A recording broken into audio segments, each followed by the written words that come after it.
Yeah, so that's the important thing to start thinking about. So if up to this point, say I've been a player, and that's really how it is that I've kind of identified myself, and now all of a sudden I find myself in a position of authority, well, now my identity is going to take a little bit of a shift. And so I've kind of got to grapple with and understand what this position of authority really means.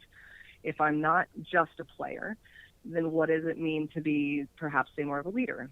And again, if we go back to this idea that like prefrontal cortex isn't fully developed yet, but it's headed that direction, abstract reasoning skills are getting better, but they're not experts yet, then the idea that, okay, I need to be able to attend to everything going on in the situation and then assert my authority to make sure that I'm keeping players safe and the game as fair as I can and all of that kind of stuff becomes a really kind of big load for them to handle. So that authority really just kind of complicates all those basic processes we were just talking about a moment ago as they now try to figure out how does that role fit into my bigger picture of who I am and what I'm capable of, and then how my life affects other people around me.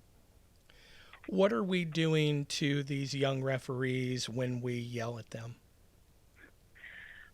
We're doing a lot of different things. So if you can imagine, you're 14 years old, your body's changing, you're trying to catch up with it.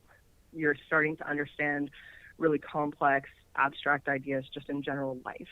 And now you're trying to hold a whole lot of information together while you're running up and down a field.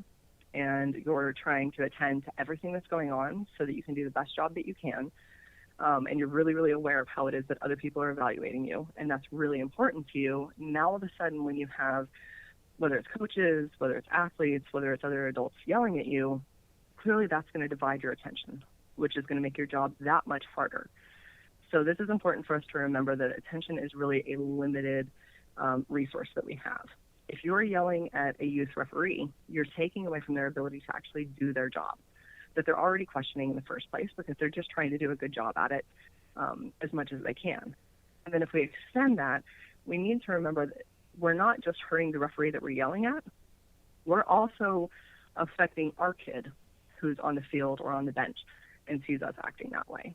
And so we're affecting the entire climate of what it is that's going on, but we are going to have a direct effect on the outcome of the game if a referee can't do their job because they're too worried about whatever it is that you're saying and whatever it is that's distracting them from trying to do what it is that they're trying to do.